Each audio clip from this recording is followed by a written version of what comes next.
The Uni Party, these paid political scumbags that sell out to maintain this awful status quo of this ever-growing debt and this endless war, these people, they're still in control, and they're trying to hang on to it.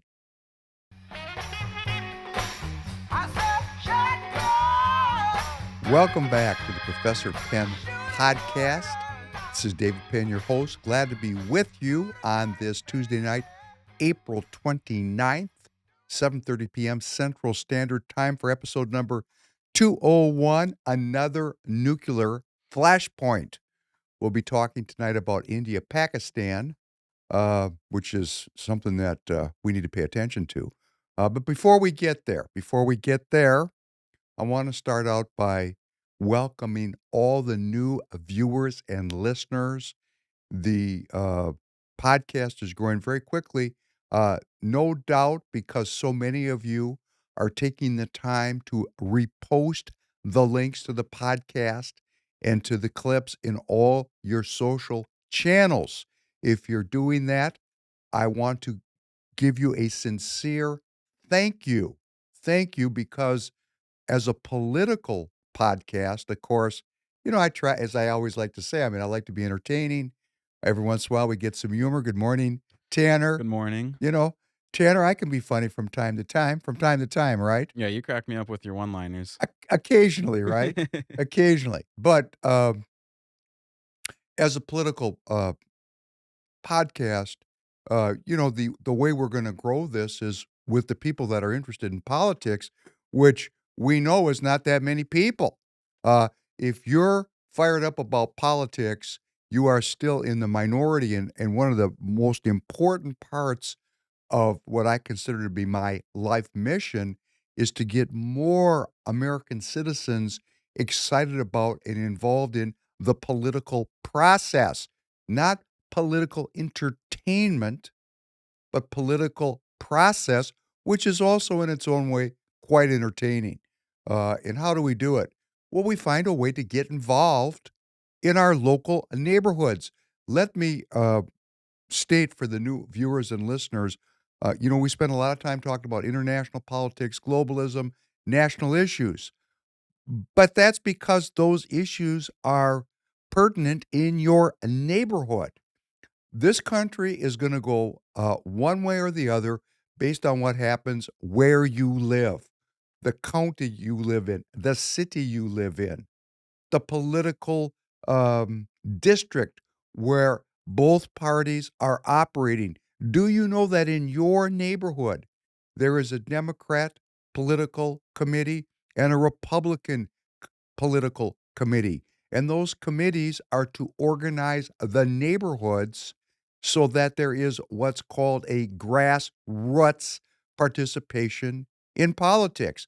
But what's so interesting is neither party wants to involve the average, everyday American citizen because the party stalwarts, the party officers who exercise control from their positions as quote unquote leaders, they're afraid that if they let new people in the parties, they'll lose their leadership roles.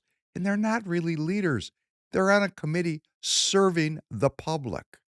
They're officers there to serve the community. And because the community's not involved, they've got their own little franchise working. How do we bust that up, Democrat or Republican? We go to our local meeting. Let's just say it's on the Republican side.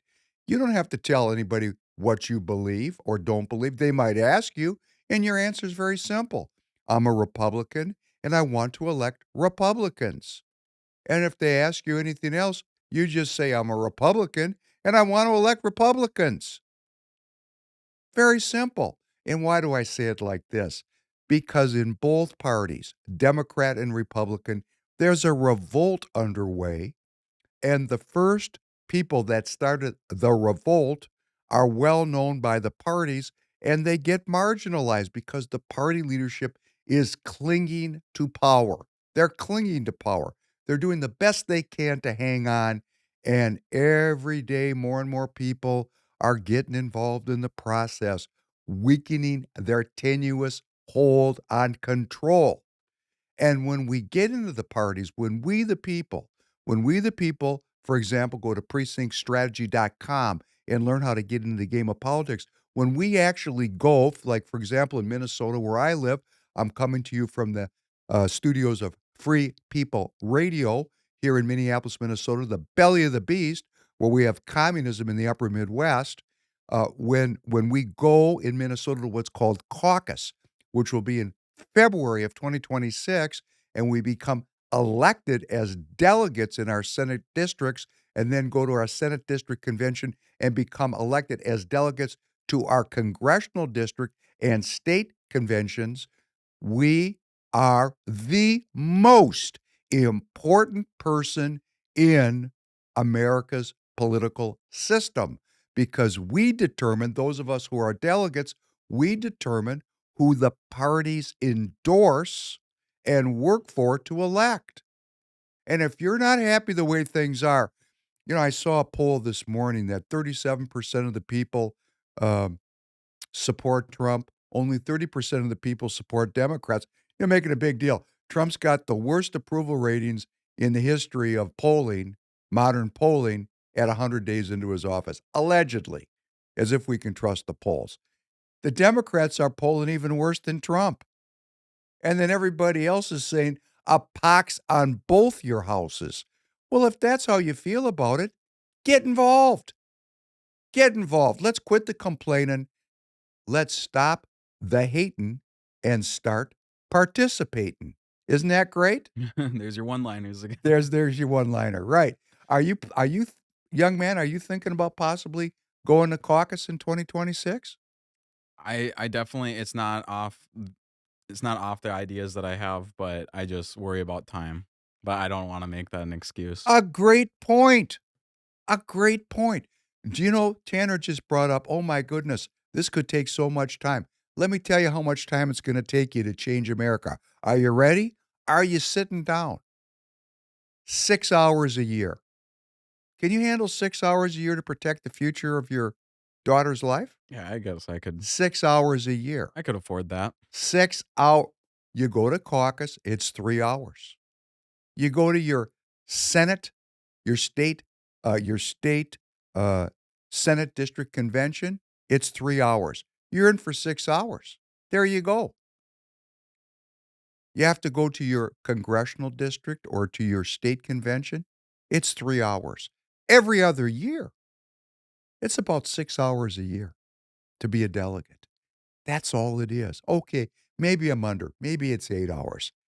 It's less than a day for sure. Now you can get sucked up into this as far as you wanna go, like me. I mean, I went, you know, this is part this is a personality defect that I have. I have what's called an addictive personality. Yeah. That's just the way I am. You don't have to be that way. All you have to do is give it less than a day a year, and your will be done. This is a numbers game. If American citizens don't outnumber the political professionals, we lose to the scum of the earth because who's running these parties? Who are the politicians? The absolute dregs of society are attracted to a job where they really don't have to work. It's not really work. It's not work. You get other people to do your work for you. You just sit there in your personality, like entertainment. This is the entertainment part of the podcast. Like, what do I have to really do? I just sit here and talk. I mean, I'm not wrenching I'm not wrenching on a vehicle. I'm not begging people to buy tires from me. I'm not I'm not working. I'm having a good time. That's what politics is. It's going to dinners and lunches and making speeches and your staff reads all the bills for you. You're just paid to be you. You're actually paid. They're actually paying these people to do nothing. And why do I know they've done nothing? Look around us. Look at how our society is demoralized. So how do we re-moralize, re-energize, reintegrate, reharmonize American society? Participation. Participation with goodwill, listening, eloquence. Talk. one to another and come up with a better idea than $37 trillion of debt and an endless war. I'm going to leave the open border out of it for now because President Trump seems to have closed the border as best he can. Tanner, could you please play number one? Russian missile and drone strikes on Kyiv killed at least 8 people, injuring another 77 in the deadliest attack on Ukraine's capital since last July. Ukrainian President Volodymyr Zelensky cuts short his trip to South Africa. Our next story takes a closer look at how Ukraine's stock of anti-missile defense batteries are running dangerously low.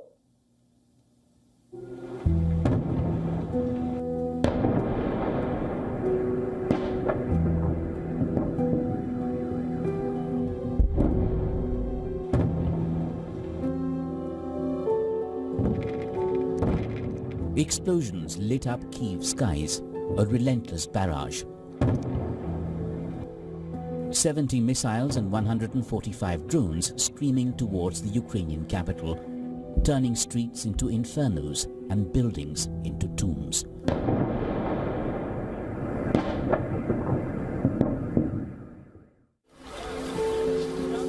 This is the moment when a missile struck the heart of Kyiv. Rescue teams clawed through smoldering rubble, searching for survivors buried beneath collapsed homes and shattered offices.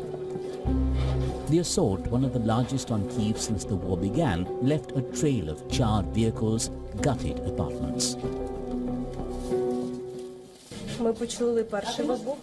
We were sleeping. We heard the first explosion. It was very strong. We woke up and there was a flash of light and it was booming.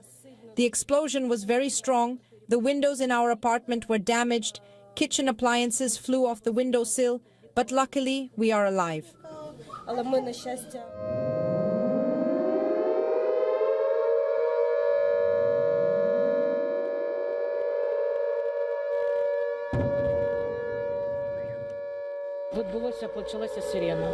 There was the air raid siren. We did not even have time to dress to go out of the apartment. One blast came after the other. All windows were blown out. Doors, walls. My husband and son were thrown to the other side.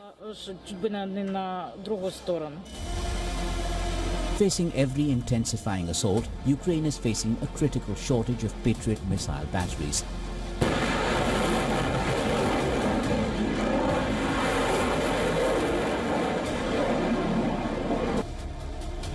President Volodymyr Zelensky warns that the country's air defense forces are running out of missiles, leaving key regions vulnerable to Russian attacks.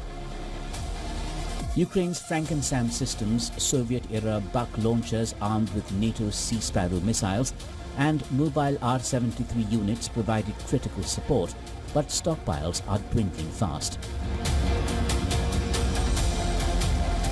The Russian military has launched some of its most deadly aerial strikes at Ukraine over the last month, defying Trump's push to bring about a rapid end to the bloodshed.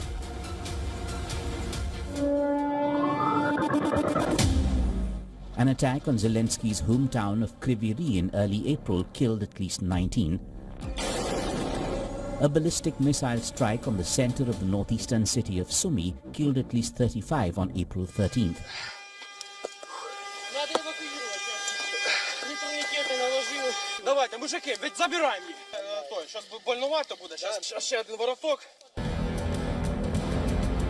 Moscow has denied targeting civilians. Ukraine too has stepped up the pressure.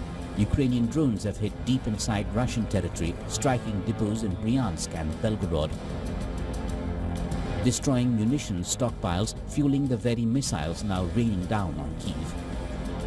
The attack came as US-mediated ceasefire negotiations collapsed, with Moscow dismissing peace efforts as pointless. Clearly, with diplomacy failing, the war is only becoming more dangerous and unpredictable. Bureau Report, WION, World is One. And indeed, the diplomatic efforts are failing. Planned peace talks involving high-level officials of all the parties involved were canceled this past week. And there is some chance of the entire peace process unraveling. President Putin has rejected a 30-day ceasefire. Instead, he has imposed a 3-day ceasefire, but it is a ceasefire with a ulterior motive. There will be a celebration of the end of World War II, and President Xi of China will be visiting President Putin in Moscow to join that celebration. And President Putin is trying to prevent the Ukrainians from attacking the capital, Moscow, when the Chinese leader is in the house, so to speak. So we're really not getting anywhere here yet. This is an extraordinarily dangerous conflict. It's a little bit off the news. There was a certain amount of normalcy bias that was associated with Donald Trump's election because Donald Trump promised an end to this conflict. The end has not yet emerged. In fact, Donald Trump might be powerless to stop this conflict. So focused are the globalists and the Russians in duking this deal out. They're duking it out. And, I normally don't play images of the suffering of the civilians, um, but I did on that clip, and we lose track of that because we sit here in our safe perches in the United States, believing that war cannot find us here. And that is an illusion that will be shattered if this world war continues to escalate. Let's watch number 2.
Here's a conflict that goes back into antiquity.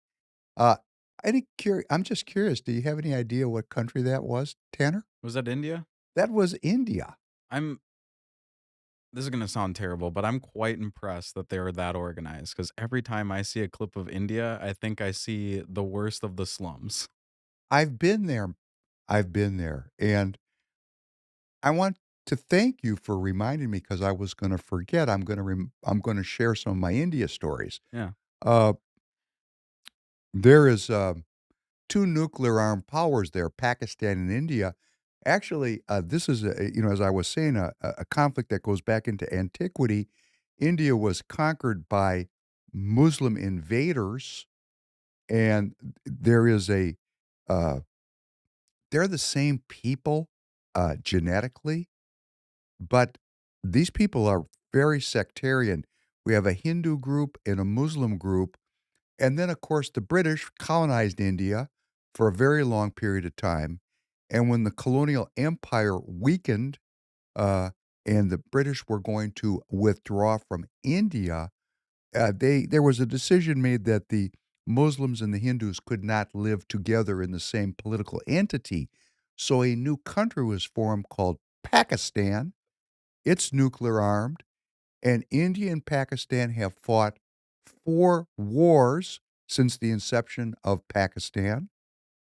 And this past week, there was a terrorist event in a contested area called the Kashmir, where Pakistani terrorists killed unarmed tourists. I think 26 or 28 people were killed in a very, you know, terroristic way. And this has triggered um, really a very fast heightening of tensions in the region. And you can see from that uh, particular clip, they are organized. Oh, very Their organized. military's badass. I think it's so I don't know why I'm a sucker for marching like that when it's, choreographed so beautifully. I think it's so badass. Just a group Well, you of should go out and hundreds. drill. I love drilling. Yeah, just us 2? I don't know if that'll No, be no, as no. I didn't invite you to do it with me. That's a little weird. But when I go out, I've done a lot of drilling in my life, and I like when I walk in my neighborhood, sometimes I just catch the wind. Yeah. And there's just something great about ramrod straight, moving from your legs, your hips, everything's just coordinated. And you can sucker a lot of young men into joining the army just to participate in that kind of a group activity. I know I was a sucker for a long time. Yeah. I enjoyed it. And, for the thing that I did, I was not in the military, but I was in a paramilitary organization for a very long time. And we drilled, and it was fun. It was fun. I mean, we drilled 3 hours out in the hot sun. It was a blast. And they like it too. They're having a good time. The problem with it is, uh, that's the pretty face of a very ugly intent, which is to kill people. Yeah. And there is a very intense conflict there that has now popped up, and it is not coming up out of a vacuum. Let's play number 3. Well, a former Pentagon official has urged the United States to formally designate Pakistan as a terrorist state following the terror attack in Pahalgam. He also called for Pakistan's Army Chief General Asim Munir to be branded as a terrorist, comparing him to Osama bin Laden.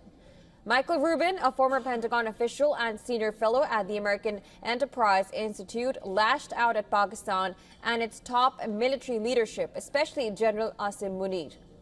He said that the only difference between Osama bin Laden and Asim Munir is that Osama bin Laden lived in a cave and Asim Munir lives in a palace. Listen in. The only difference between Osama bin Laden and Asif Munir is Osama bin Laden lived in a cave and Asif Munir lives in a palace. But beyond that, the two are the same, and their end should also be the same. He pointed out that a recent speech by Munir served as a catalyst for the attack. In that address, Munir had described Kashmir as Pakistan's jugular vein. General Munir said This is like Kashmir is the jugular vein. What India now needs to do is to cut Pakistan's jugular. There's no ifs, ands, or buts. There are no shortcuts anymore.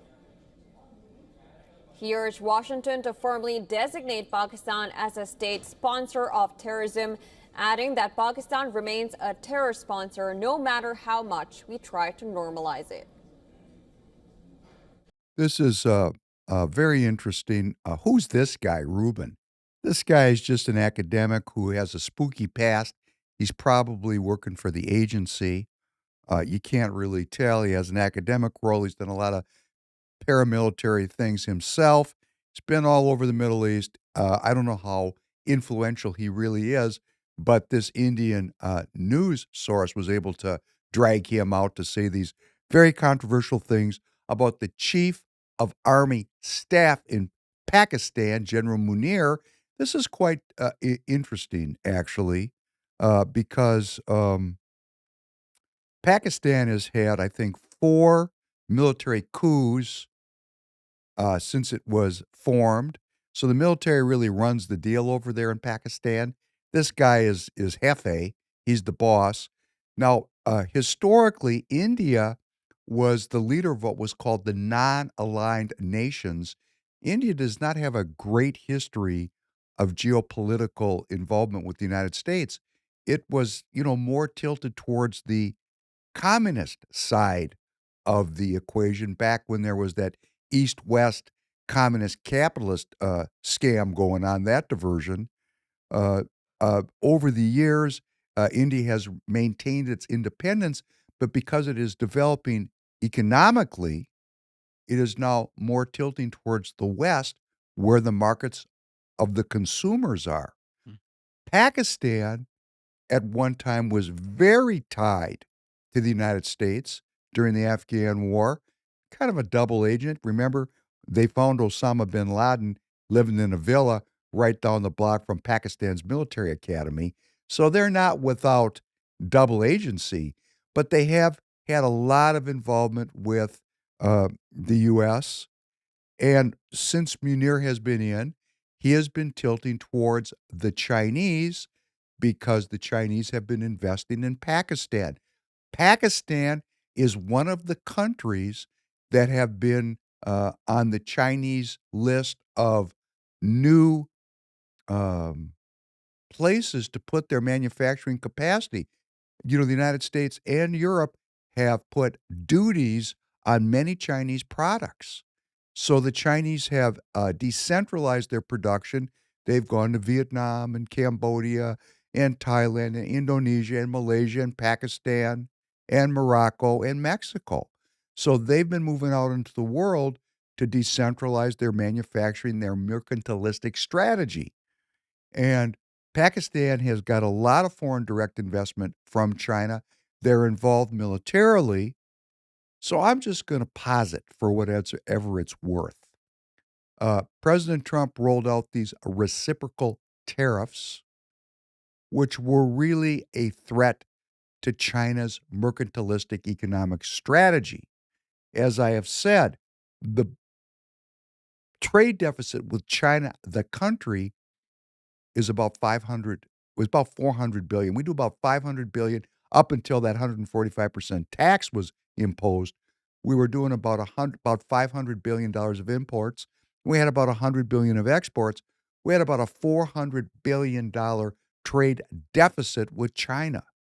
But when you add in all these other countries and all of the Chinese-owned workshops in all those countries and all those goods, the trade deficit with Chinese companies is a whopping $1.1 trillion.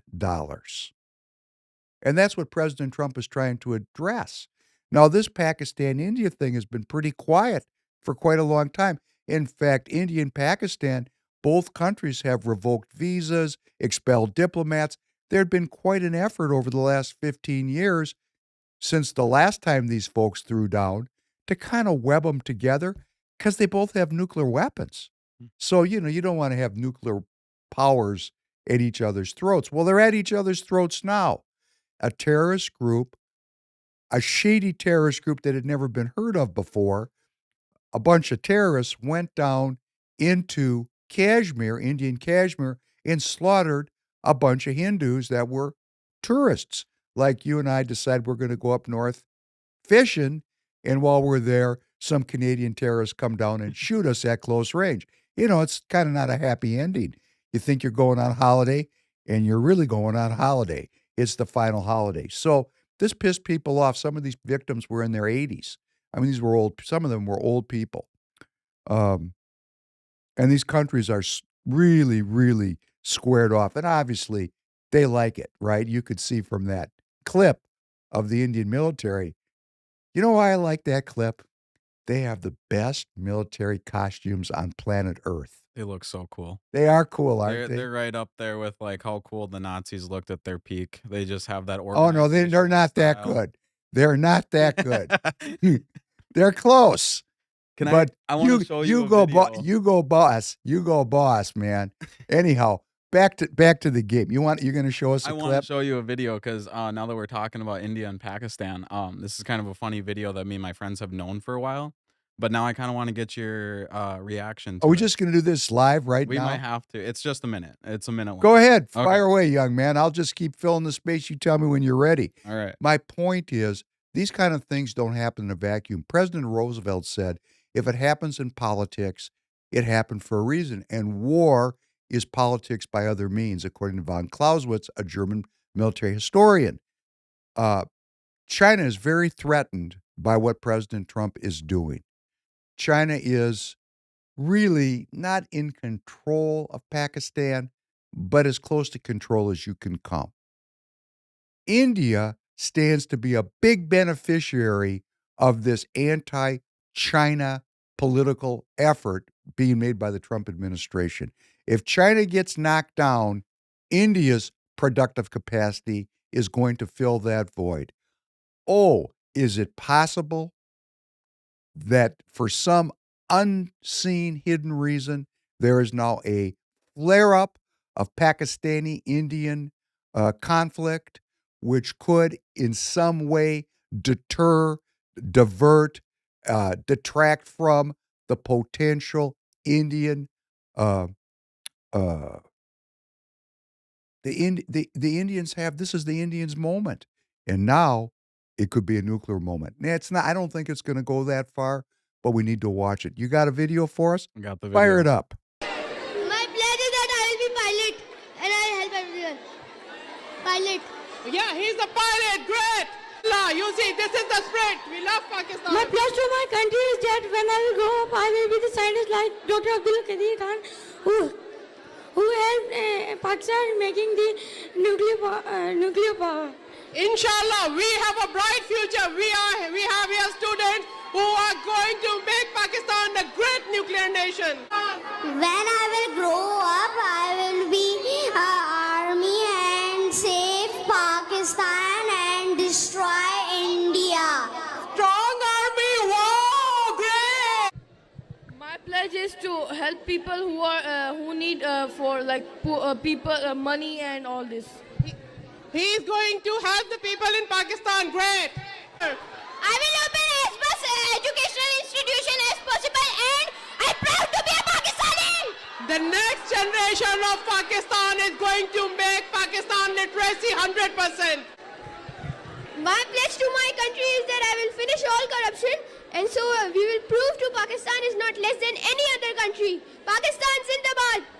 Pakistan Zindabad. I will be a soldier and I will die for my country. Yeah, we have soldiers who want to live for the country and die for the country. My pledge is to when I will grow up, I will help the poor people by giving their homes, by giving them homes. Inshallah, he is going to give homes to everyone. When I will be a boy, and I will reduce illiteracy. That is my first goal. And my second goal will be to help the poor.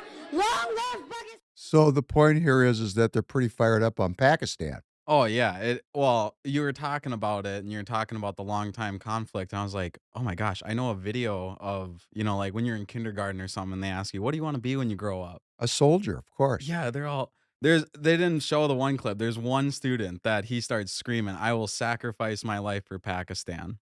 Okay, so, we got the Pakistanis who are obviously quite imbued with the spirit of sacrificing their lives for Pakistan. Even the youth. They well, that's where you gotta start, right? I guess, yeah. Like here, we get everybody on video games and pot before they're out of high school. That kinda sets the tone for the future of the country. These folks are getting jacked up on dying for Pakistani nationalism. Well, the same group of people are over in India. And this is something that we don't think about here. We're in a world war. So China has a relationship with Pakistan. I don't have any 8 by 10 glossies that Chinese financed or encouraged or gave a green light for these Pakistani terrorists to slaughter Indians. But let me give you a little insight into the relationship of China and India. They don't like each other. They don't like each other at all. And as a matter of fact, they are geostrategic competitors. They're economic competitors. In President Trump's reciprocal tariff regime, India was slated for 26%, which was at the low end of the spectrum. China right now is at 145%. India has a very fast growing export economy, very fast growing. I'm involved in it. And it's only going to uh, come to fruition if the Chinese production and the Chinese production in all these other countries is held back through tariffs. So there's a lot of tension here. Let me show you how deep this tension goes. Please play number 4.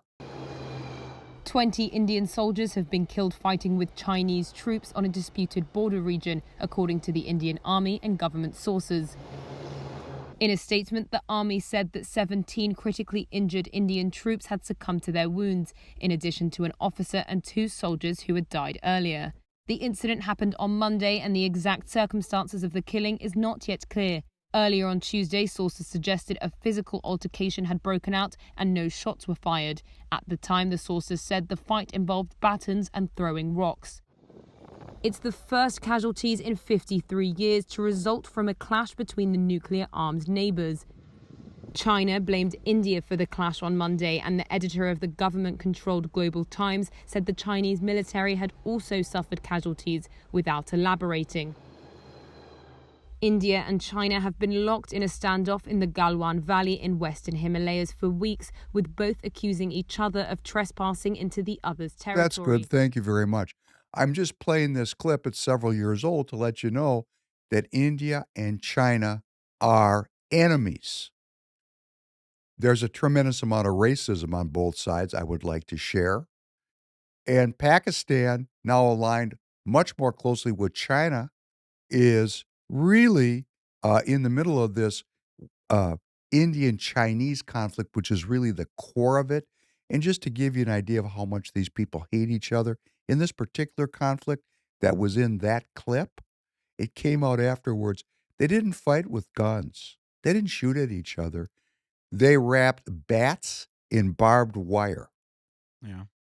Now, you got to really be in the mood for some serious violence. When you put your gun down and you wade out into the Galwan Valley with your bat wrapped in barbed wire and say, "Come on, sucker." And then they fought to the death. I mean, this is brutal now, right? This is as brutal as it gets. So we've got real hatred all around. The Muslims and the Hindus hate each other. Let me tell you how much they hate each other. I was in India. I've been all over. I've said that many times. If you're a new viewer, a new listener, I'm a reformed globalist. My passport looks like I'm a diplomat. I went to India and I was standing out in front of a factory with the factory manager, and he was a big guy. He was bigger than me. I would say he was 6'2", 6'3". So a little bit older than me at the time. I would say he was 60.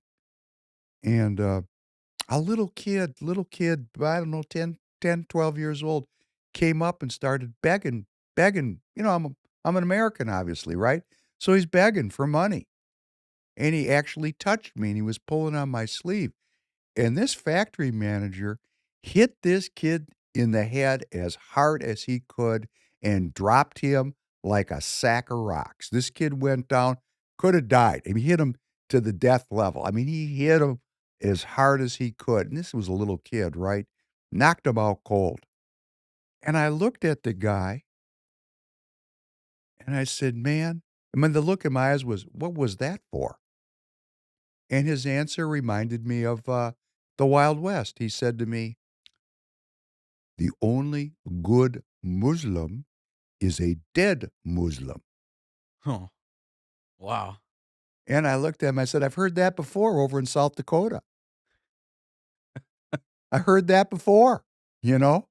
Because when I was young, back in the 70s, they were still talking that way about Native Americans over in South Dakota. Probably still are. I'm just not hanging around with that crowd these days. Anyhow, that's how intense the hatreds are. You've got Muslim Hindu hatred, and you have Chinese Indian hatred. Hatred.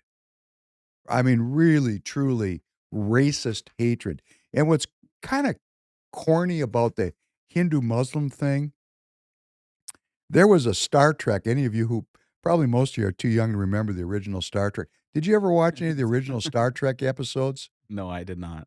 Okay, well, they're very good, actually. They're from the 60s. I think the series started in 1966, written by Gene Roddenberry, way ahead of their time. Captain Kirk, after all. There was an episode with Frank Gorshin, another name nobody knows, and there was these two aliens that were on the good ship Enterprise, and they hated each other. They hated each other. And Captain Kirk says, "Why do you hate each other? You're exactly the same."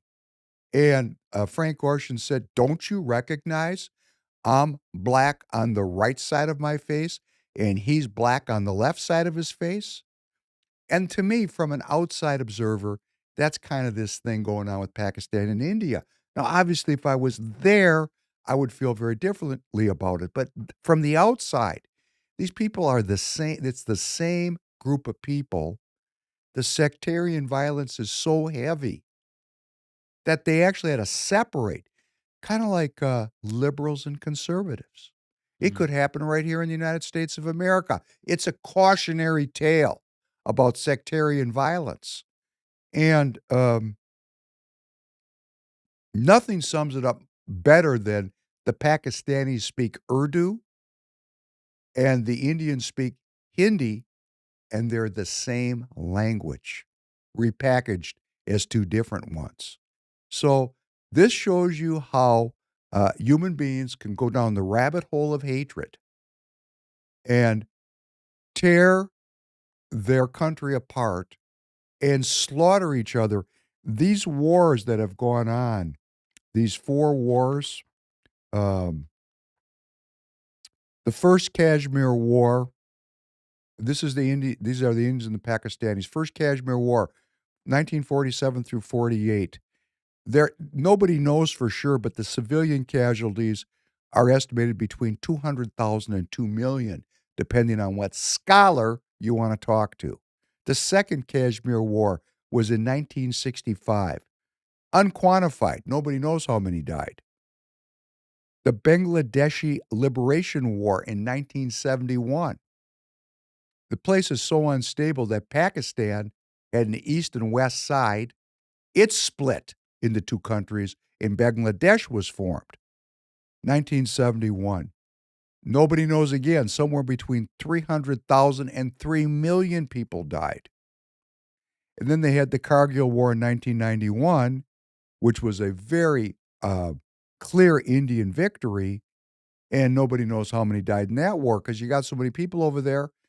But we're talking about millions of people died in these wars. Million. Do you know there was 4 wars between India and Pakistan? Not specifically, but I knew that they've been fighting. Well, that's good. That's probably better than a lot of people. Yeah. I mean, Well, I'm sure there. isn't that kind of I'm the sure whole there's area is people. fighting. I'm sure there's people that don't know there's a country called Pakistan. Mm. I mean, this is the level of our educational inputs about geography and countries and history. But when you start talking about this kind of killing, these people hate each other, and they're fighting right now as we're watching this. They're shooting at each other. Here's another one that's kind of going in the right direction suddenly. Let's take a look at number 5. Now, a war of words has erupted between Turkey and Israel, and this is after Turkey condemned Israel's March 29th airstrike in Beirut's Dahieh district, which is a Hezbollah stronghold. The attack, Israel said, was in response to a rocket fire from Lebanon, a first since the ceasefire went into effect in November of last year. Now, Turkey's foreign ministry issued a strong rebuke, accusing Israel of violating the ceasefire agreement. In a statement, Ankara said that the attacks exposed Tel Aviv's flagrant disregard for international law and its ongoing threat to the region's security and stability. It further called on the international community to unite against what it described as Israel's efforts to fuel perpetual conflict. Israel responded with its foreign minister slamming Turkish President Erdogan, accusing him of hypocrisy.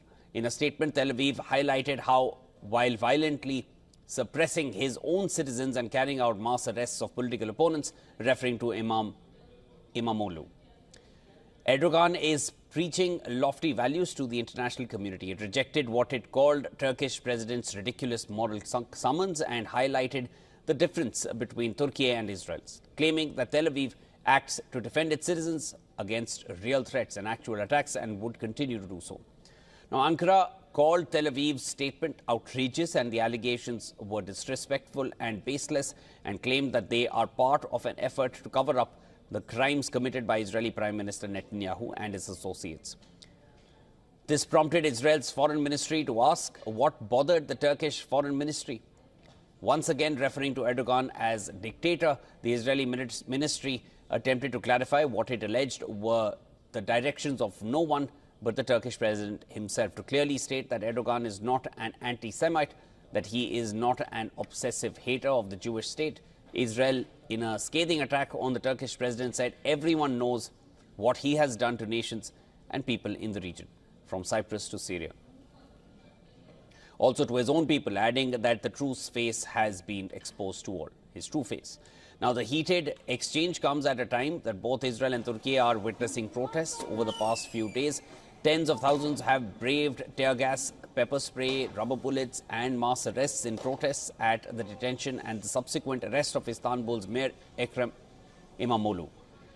The protests in Turkey have, to a large extent, eclipsed the protests against Israeli Prime Minister Netanyahu. Over the weekend, hundreds rallied across Israel against Netanyahu's move to fire key government gatekeepers, also for the release of the remaining hostages held in Gaza.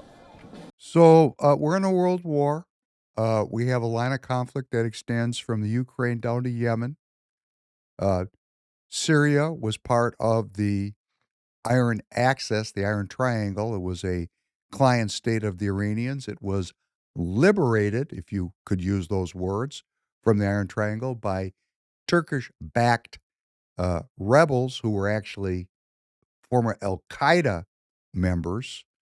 Of course, the United States was involved in this because Turkey is a NATO member, an ally of the United States. Well, then again, so is Israel.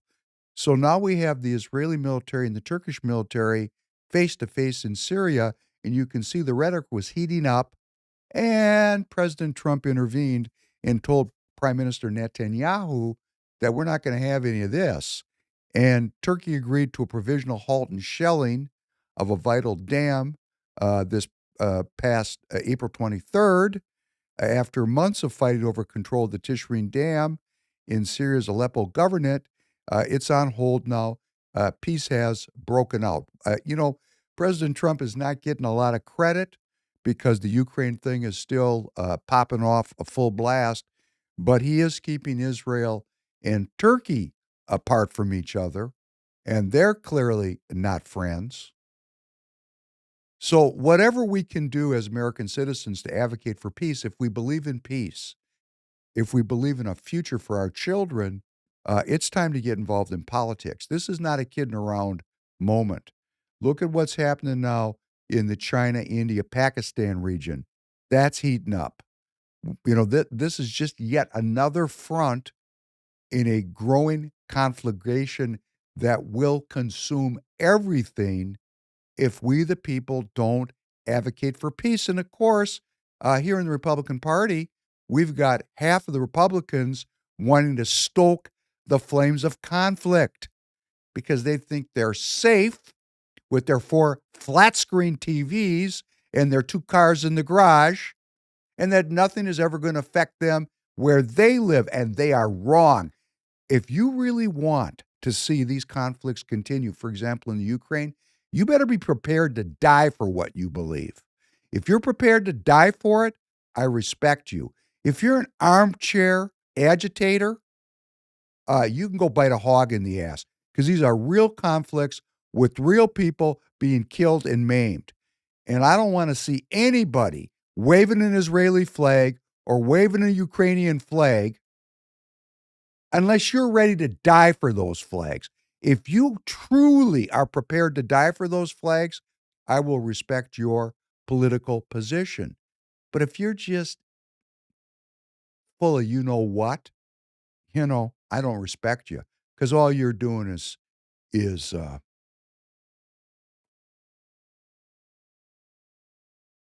not going to comment on what you're doing any further, because I'd like this to be a family show. Uh, the tariff situation continues. China's trying to stabilize its economy. How is it doing it? By intervening. The government is buying stocks to keep the stock market up.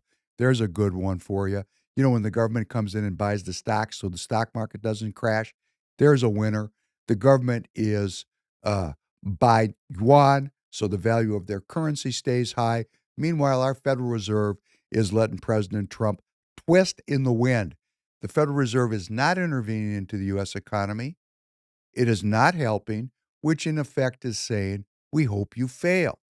So the market chaos, all of the different effects that are going to come from this tariff realignment, which are profound. For example, new bookings of containers to move from Asia to the United States are down 64% week on week.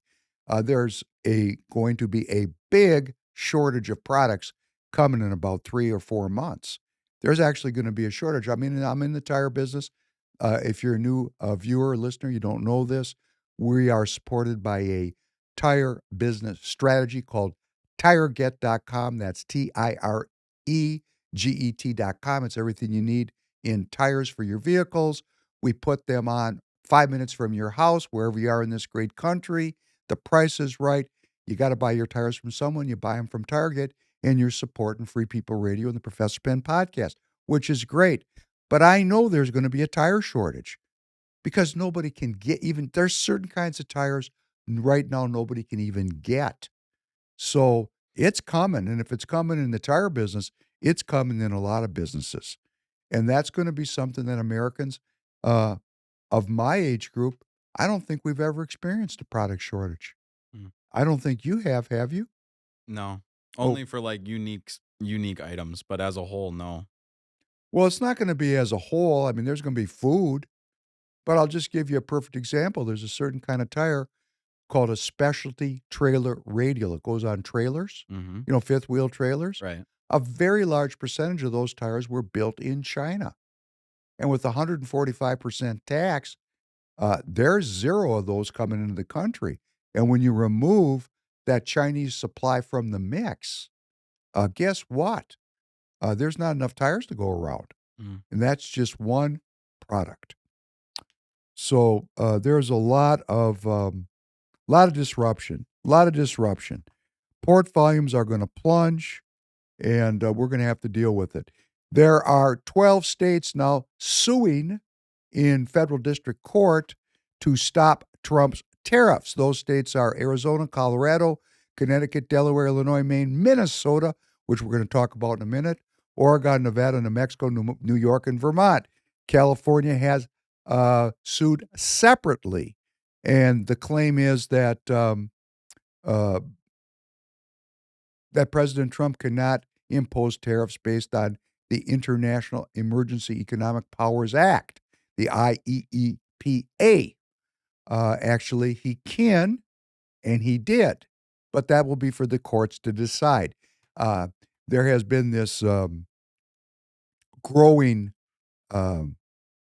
narrative that President Trump is acting like a king, like a dictator on this tariff issue. And actually, All the authorities that President Trump is operating under were granted to him by the U.S. Congress, which abdicated its right to control tariff and trade policy.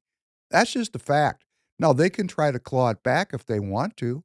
It is in the Constitution that it is Congress's power, but hey, they gave it away. They gave it away. They gave it to the chief executive. And now they don't like it.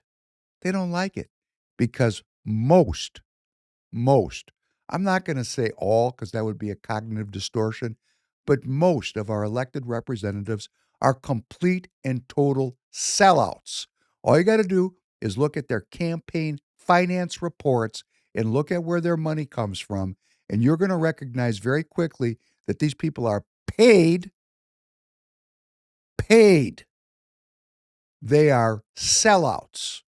They do not have authentic, personal principles that they act out of as politicians. They are for sale, they sell out, and then they're globalists because the people that have the money are the globalists.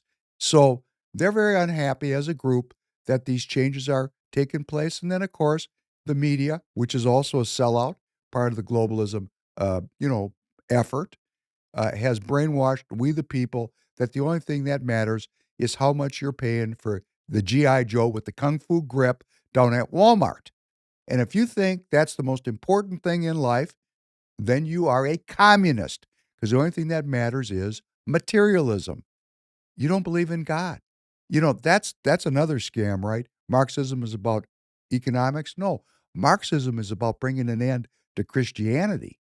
And if all you care about is the price of something, if they've turned us into a materialist group of consumers, where the consumers are right here in the United States of America, if we've lost our spiritual center, hey, you know what? You're going to be pissed. You're going to be pissed. Mm. You're going to pay more for all the little knickknacks you go down and buy at Costco on Saturday afternoon because that's your life. And if that's your life and you can't afford those knickknacks anymore, I say fantastic. Take a walk in the woods, read a book, sit in quiet contemplation, do some push-ups, stretch. There's so many things to do besides consume. Instead of taking, let's try giving. Give of ourselves, get involved in politics. Give of yourself.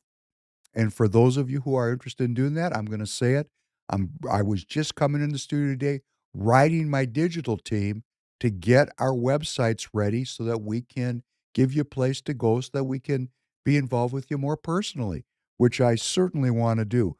But these 12 states are suing to stop these tariffs, and it's in the hands of the courts now, and it's also in the hands of the Congress. We have so much news to go through. I say this from time to time. I could see how I could be on 4 hours a day. I'm just going to pass by this, and we'll try to come back to it next week because we have a guest on Thursday, just to give you a little bit of a preamble. Judges are getting arrested. That's a big deal. And of course, the Democrats are quick to say that this is dictatorial and the beginning of a Hitlerite period here brought to us by President Trump. Actually, we got to get the facts. I've been saying this for a long time. When you arrest someone and you put them into a judicial process, a legal process, there has to be evidence that I can read. If these judges, as is alleged, were harboring illegal aliens, they broke the law. A black robe does not insulate you from the law. Just because you're a judge doesn't mean you can kill your wife. You can't kill your wife if you're a judge.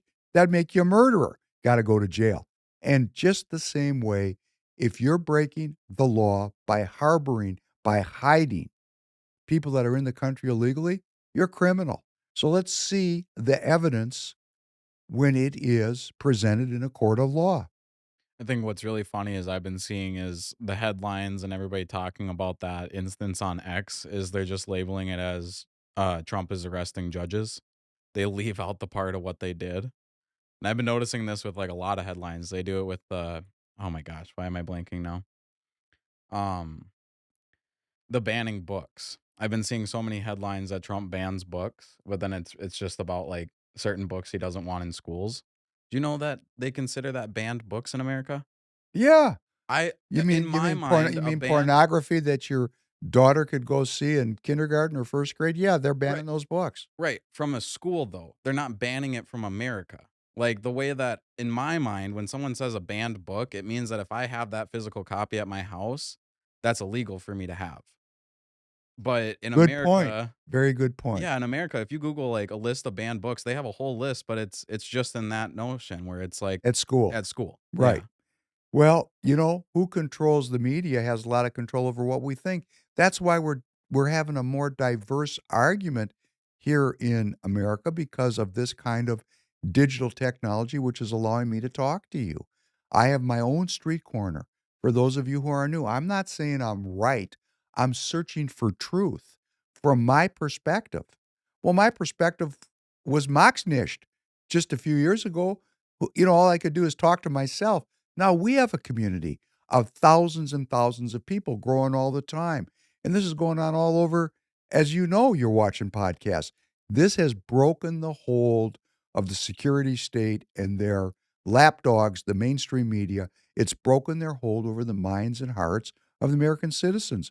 Where this ends, I don't know, but it's better than the alternative.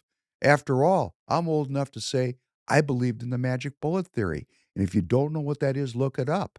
But I believed it. I believed it because every place I looked, they said the magic bullet theory explains the assassination of President Kennedy. Why would I distrust Walter Cronkite on CBS, the most trusted name in news, CNN? I mean, we trusted these people. It took us a long time to figure out they were lying to us. I'm going to get to the end. I'm skipping over so much great news. There's just so much I wanted to talk about, but I'm going to have to get down to uh, the things that are going to be most important for the rest of the podcast. Could you please play number 6? Hello, everyone in Ireland. April 26th, 2025. A big day here for our country. A historic month for Ireland since 1916. Over 100 years ago, our brave men and women made the ultimate sacrifice so that we could live free today. So let us remind ourselves why we are here, and also why we are not here. We are not here to build hatred amongst each other. We are not here to sow division. We are here to commemorate the valiant heroes who went before us. We honor their spirit, we honor their fight. And we are here today to shine our light on the failure of Ireland's government and our full disapproval of it. Be respectful, be proud, be united, because together we will be heard. And as one, we will be victorious in our mission. To those leading their march and speaking for the tens of thousands standing behind you, be calm, be clear, speak with dignity. We want to hear your voice. Together we rise. Together we win. God bless us all. God bless Ireland. Go Ireland! Yes, buddy. Shampoo. Conor McGregor. What is that? That's a swan. I know. Usha! There goes the champion! Champion! The champion!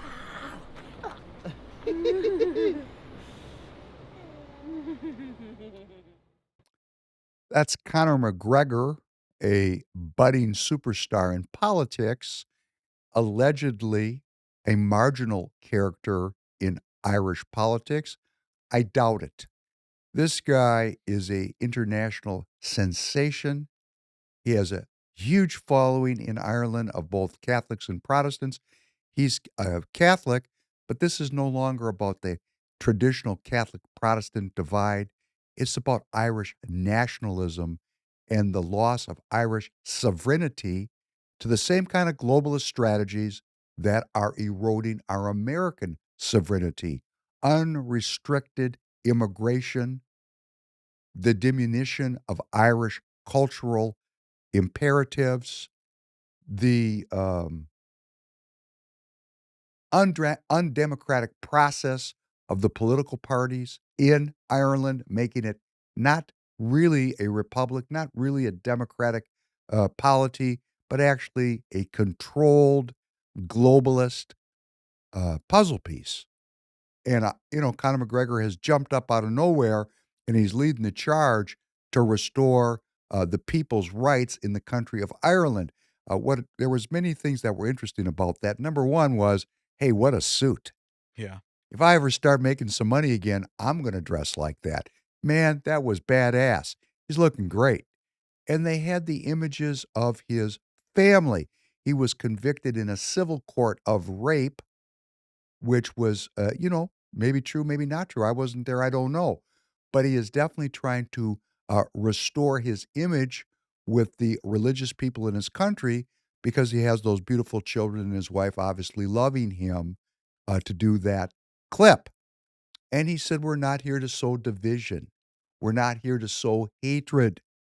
We're here to remember the history of our country in our American, or in his case, our Irish way, and restore the national flavor of our country. It's an anti-globalist message.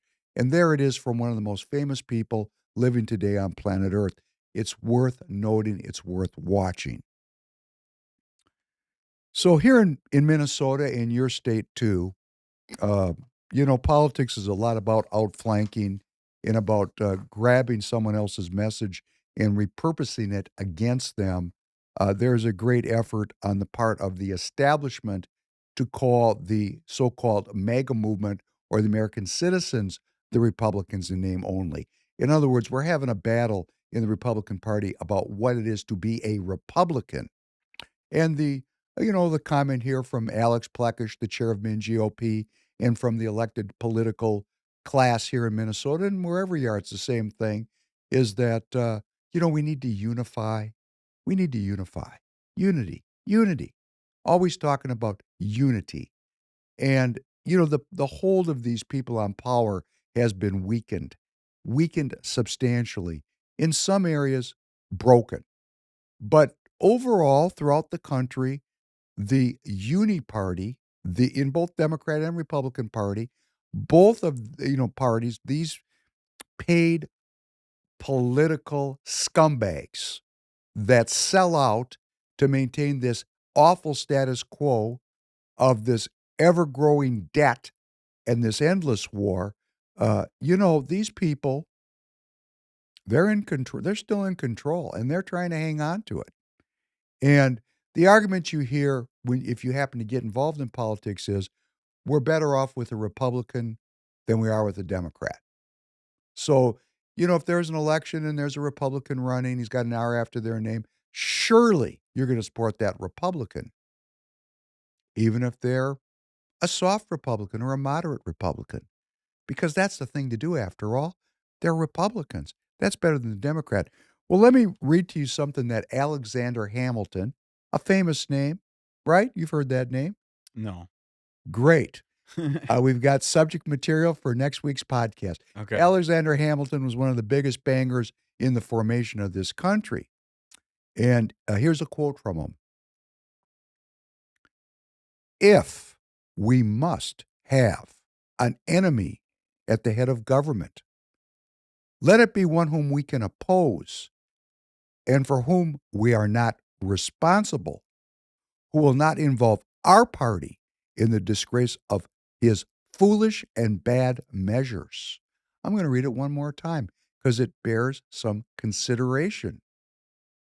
If we must have an enemy at the head of government, let it be one whom we can oppose and for whom we are not responsible, who will not involve our party in the disgrace of his foolish and bad measures. George Bush, that was a vote I wish I hadn't cast. I cast it because, after all, he's a Republican. He must have been better than Al Gore. Actually, they're the same person. George Bush, under his presidency, Medicare Part D was approved. That was the largest expansion of a federal program up till that time. That's what he did. That's what he did. He waged that endless war in Afghanistan and then in Iraq. I mean, this guy was a mega globalist. No Child Left Behind, which was the start of, centralizing educational curriculum in Washington. This guy was a Democrat with an R after his name. That's who he was. Policy-wise, I'm not saying he didn't swag around out there like he was a Texan. That was cool. He had some great one-liners. You're either for us or you're for the terrorists. He had some great one-liners. He really did. Yeah. And the way he dodged that shoe when he was given that press conference in Iraq really showed some really high-class physical skill. But his policies, what the outcome, the Patriot Act. I mean, the Patriot Act, what a abrogation of American citizens' civil rights. This guy was not interested in the sovereignty of each individual citizen. This guy, that's not who he was. And while he was elected, because he was a Republican control all over the country waned. It waned tremendously. Republicans, conservatives were disheartened by George Bush's presidency. Political participation dropped on the Republican side. And the Democrats made tremendous gains throughout his presidency. And then Barack Obama was elected. He continued to wage the endless war. Medicare Part D became Obamacare. He reaffirmed the Patriot Act. They were the same guy, the same globalist guy. And interestingly, Obama ran as a hardcore populist. It didn't take him long to sell out. When he went into the presidency, he still owed on his student loans. I don't know what he's worth today, but if I said 45 million, it probably would be an understatement. So he sold out and took the cash. They're the same guy. But under Obama, because we had somebody to really oppose, the Republican Party grew and grew and grew and grew. We have to think about this. We have to be not consuming the political pablum foisted upon us by the political class that only seeks to manipulate us so that they can stay in power. For example, here in Minnesota, 5 of our Minnesota state senators just voted with the liberals, the leftists, the communists here in our Minnesota legislature to pass a unconstitutional educational policy omnibus bill. It's number SF 1740. And why I say it's unconstitutional is because our Constitution says, hey, there's no omnibus. But leave that aside. These people want to be bipartisan, which means to me they are leftists. I'm going to read their names. Jim Abler, SD 35. Karen Housley, SD 33. Warren Limmer, SD 37, who I just saw at the CD3 convention. Warren Limmer talking about unity. Carla Nelson, SD 24, and the very ambitious Julia Coleman, daughter-in-law of former Senator Norm Coleman, SD 48. These 5, for whatever reason that they came up with, because I'm sure they have their reasons, are cooperating with the leftists. Now, I had an interaction with Julia Coleman online, and she said, tell me I've never been elected. You're right, Julia, I've never been elected. But if I am ever elected, and if I'm called upon to run, I will, and I get into that place, I'm not going to sell out. I have principles.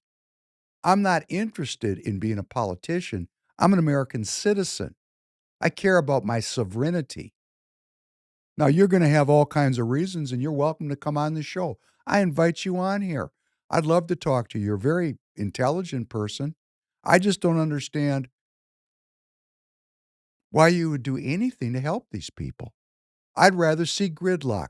Yes, I would. I'd rather see it break down without any fear of consequence so that Minnesota citizens could see that we oppose the ever expanding, ever growing, ever more expensive kind of governance that has broken out here in Minnesota.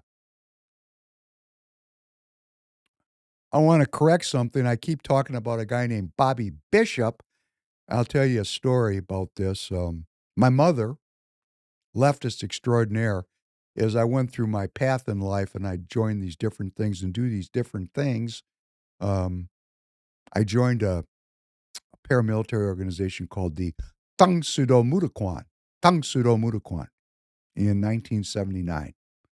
And my mother could never bring herself to pronounce it correctly, which really pissed me off because I loved my participation in that organization.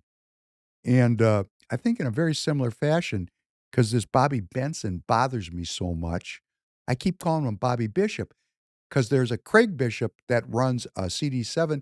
He was just deposed by an American citizen named Brett Bussman. So Mr. Bishop is on the sidelines now watching, just like I am, on the sidelines. So a hardcore American citizen got sidelined out of the Republican Party, but so did a party apparatchik. Hey, it's a good trade as far as I'm concerned. But I keep talking about Bobby Bishop, meaning Bobby Benson. And who is Bobby Benson? Bobby Benson is the chair of the Republican Party unit in Minnesota's 6th congressional district. And that is a position that involves significant influence within Minnesota GOP. He is closely associated with U.S. Representative Tom Emmer, House Majority Whip, two-timing Tommy Emmer, a prominent Republican, but we can't get any more prominent than that in the Congress. Benson is a paid staffer for Emmer, earning $130,000 annually. Yet he sits on the CD6 executive committee with a bunch of other unpaid citizens. This right here is not cool because obviously Bobby Benson's loyalties are not to the citizens of CD6. He's loyal to his paycheck, which comes from Tom Emmer. And Tom Emmer, man, this guy lied to everybody at an intergalactic level in 2022. And Mr. Emmer, Representative Emmer, if you'd like to come on here and explain that to me and tell me why I'm wrong to never get off of this one. There's just certain things I can't get off of, Tom. I can't get off of you saying that the debt ceiling bill that you whipped for in 2022 as the greatest cuts to government spending in history, I can't get off that lie. That lie is so big, I can't get off of it. And in a very similar way, Bobby Benson, who was very influential, allegedly, from what I'm hearing around the campfire, very influential with Anna Matthews and David Hand in hiring this Michael Broadcorp through the Minnesota GOP, hiring him. And the net result was Michael Broadcorp endorsed who? That would be Kamala Harris and Tim Walz for president. Man, I have questions about this. Like, for example, why is Pakistan, why are Pakistani terrorists or Muslim terrorists suddenly slaughtering Hindus in Kashmir at the time when China might lose its economic dog bowl in the United States and be replaced by India? Is there a connection there? I don't know. But circumstantially, I certainly see one. In a very similar way, Mr. Benson, what is the relationship between Tom Emmer, Donald Trump, the retirement of Tyler Rem from his election,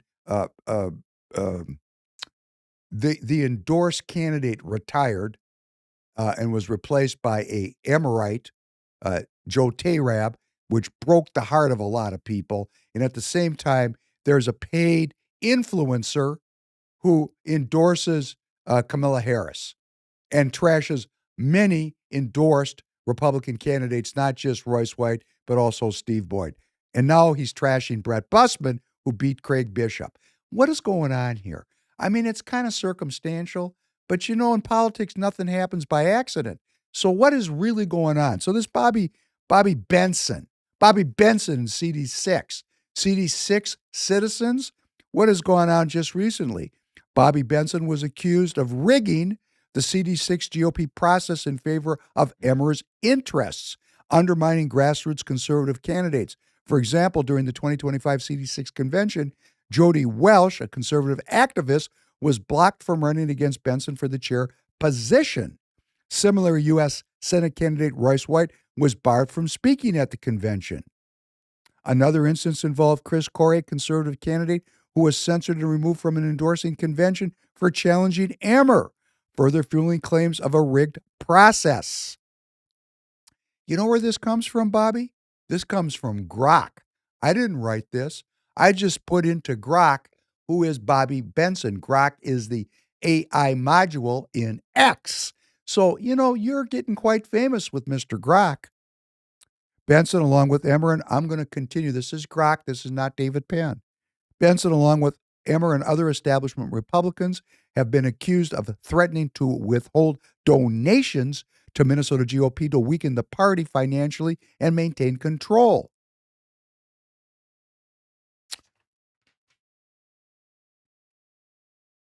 Maybe you should quit, Mr. Benson, and just work for Mr. Emmer. I think we in Minnesota would appreciate if we have a volunteer citizen participation in MinGOP. You need to sit down, resign. You need to resign. We don't need paid staffers occupying positions in the party. It comes up the party. Your interests are not aligned with the citizens. Your interests are aligned with your job. And that's natural. I think you should be primarily loyal to your employer, Representative Tom Emmer. That should be your loyalty. But what about the citizens of CD6 if they don't want to continue with Representative Emmer as their congressperson? How do you handle something like that? Well, I watched it myself. You wouldn't let Chris Corey even participate at the last endorsing convention. So this kind of a thing is rigged. That's David Penn saying it. You're rigging the process. Okay, that's from my street corner. That's my opinion. Please resign. That would be wonderful. That would be a very encouraging moment for Minnesota Republicans. A return of sacred honor to the process of politics, something sorely lacking here in MinGOP. Here's one that will kind of bend your noodle a little bit. Trump administration leader of Doge, Elon Musk, has directed his social media company X to launch a lawsuit against Keith Ellison's AG office over an anti-free speech law that puts Minnesota citizens in prison for creating or sharing political AI memes. There was a law passed in 2023, and that law says that Minnesotans will go to prison for up to 5 years or face a fine of up to $10,000 for creating or sharing AI memes that are intended to, quote, injure a candidate or, quote, influence the results of an election. So Elon Musk is directing X to sue because he considers that law to be very vague and a anti-free speech law.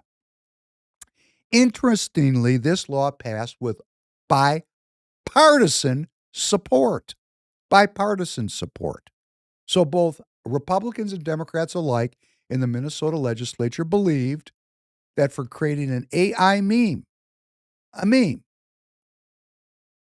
the creator or anybody who shared it could go to jail for 5 years for a picture. Man, that's pretty intense, don't you think, Tanner? Yeah. I mean, I get that, like, the language that they use in the bill, they say that it's, how did they, where does it say it? To injure a candidate or influence the result of an election. So, like, I can totally understand it for, like, an AI if, like, I took Donald Trump's voice and then I had made his voice saying something absolutely terrible and I presented it as fact to news outlets. I can understand that. But this is it's a slippery slope because they can It's go at too any moment and go, "Oh, you made Trump's hands look smaller in that photo. That's defamation. That could go against him in his election. We're gonna lock you up." So they could it's a slippery slope. I understand the purpose, but at the same time, it's such a slippery slope. It's such a slippery slope, in fact, that Elon Musk is willing to devote resources to overturning this law in court. And it'll be interesting to see how it comes out. A.G. Ellison's office will have to defend against this lawsuit. A.G. Ellison has launched 16 separate lawsuits against the Trump administration. According to Ellison, quote, Trump wants total and complete authority with a thin, ineffectual veneer of democracy so that he can pretend legitimacy. So A.G. Ellison has launched 16 lawsuits. Now, obviously, this is partisan in the extreme. This is the Democrat AG launching lawsuits to gum up and slow down President Trump's legislative and executive order agenda. His agenda, hampering President Trump's ability to govern.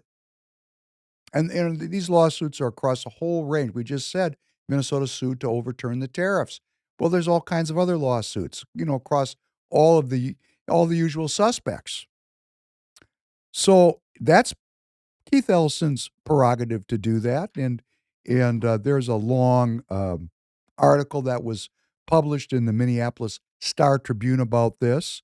But what I find the most interesting is that the Republican whip in the Minnesota legislature, Jim Nash, is pushing a bill to increase the budget of the Minnesota Attorney General's office at precisely this time. These are not small budgets. The budget for this office is about $45 million a year. We're not talking about chump change now. That's $45 million. And Jim Nash is pushing with the Democrats to increase the funding of the Attorney General's office. Now, Minority Whip at Nash, Jim Nash, who I know. My most recent time that I saw him was Royce White confronted him and said, Nash, did you tell people that were running for office in 2024 not to have their pictures taken with me? And Nash's response was, I may have. That would be the Minority Whip telling candidates to not have their picture taken with the endorsed Republican Party senatorial contender. That's pretty manipulative, Minority Whip Nash. But my question is to you, Jim Nash, is this true? Is this true that you're working with the Democrats to increase this funding?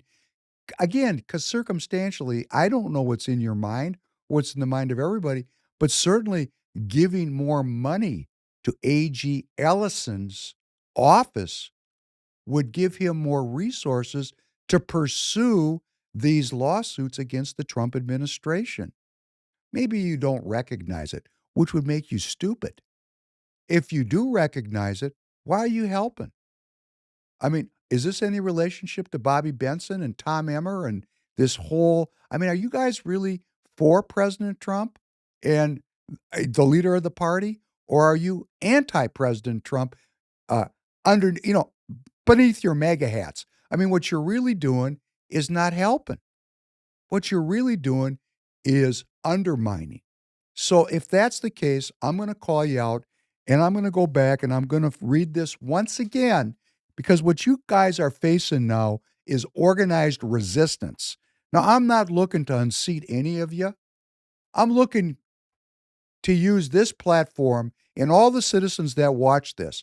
We're happy to see you elected as a Republican if you act like a Republican.